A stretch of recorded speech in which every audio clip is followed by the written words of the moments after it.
સ્વામિનારાયણ હરે સ્વામીએ વાત કરી, કોઈ સર્વસ્વ અર્પણ કરી દે તેવો હોય, कोई सर्वस्व दे दे ऐसा भी हो। गुणानंद स्वामी की क्या बात है, वो तो अभी तक हमारे यहाँ कोई है ही नहीं, सर्वस्व अर्पण करना यानी। लेकिन गुणानंद स्वामी के उसकी भी मुझे कीमत नहीं। हाँ, દેહને ન ગણે તેવો હોય, देह को नहीं गिने, भूख तरस हरक शोक इन भावों को भी नहीं गिनता हो, ઇન્દ્રિયો અંતકરણને ન ગણે તેવો હોય, इंद्रियां अंतःकरण के भावों को भी नहीं गिने ऐसा हो। પણ लेकिन ત્રણ દેહના ભાવ ટાળી નાખીએ એવો ન ચડે। स्थूल सूक्ष्म और कारण इन तीनों देह के भाव टालकर जिए ऐसा मिलना मुश्किल है।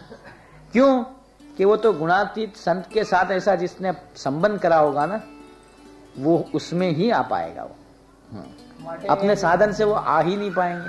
हाँ, इसलिए માટે દેહના ભાવ મૂક્યા વિના ધામમાં નહીં જવાય। लेकिन इस साथ साथ ये भी बात है कि जब तक स्थूल सूक्ष्म और कारण इन तीनों देह के भाव छोड़ेंगे नहीं, धाम का सुख मिले या हम धाम में जावे वो ख्वाब में भी नहीं सोचना। हाँ, આ વાતો હૈયામાં ઠરે ને પોતાને ભ્રમરૂપનું નક્કી થાય ये ત્યારે बात दिल में जमे और अपने आप में एक निश्चयात्मक भाव रहे कि मैं भ्रमरूप हूं, ऐसे संत के संबंध से। जैसे कैसे, किस तरह राजा का लड़का राजा, उसे सोचना ही नहीं पड़ेगा। પોતાને ભ્રમરૂપ નક્કી થાય ત્યારે નિર્વિઘ્ને ધામમાં જવાય। પોતાનું બ્રહ્મરૂપપણાનું નક્કી થાય कि मैं इनके संबंध से ब्रह्मरूप, तब निर्विघ्न रूप से धाम में जा सकते हैं। धाम में जा सकते हैं मतलब ऊपर नहीं जाना है, धाम का सुख यहाँ प्राप्त कर ले। हाँ, જીવતા જ મરવા શીખે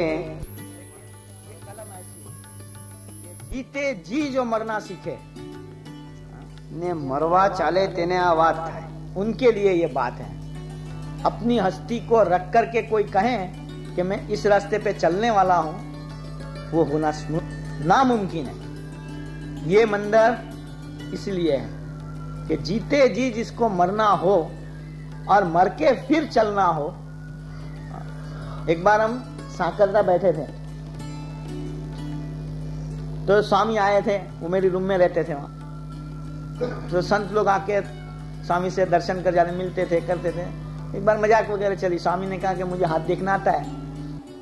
तो इतने में एक साधु आया, गोपाल चरण, गोपाल जीवन। हाँ, उसने स्वामी को बोला मेरी लाइफ कितनी है? स्वामी ने जवाब दिया आपने तो रोज मरवाना, हमें तो रोज मरना है।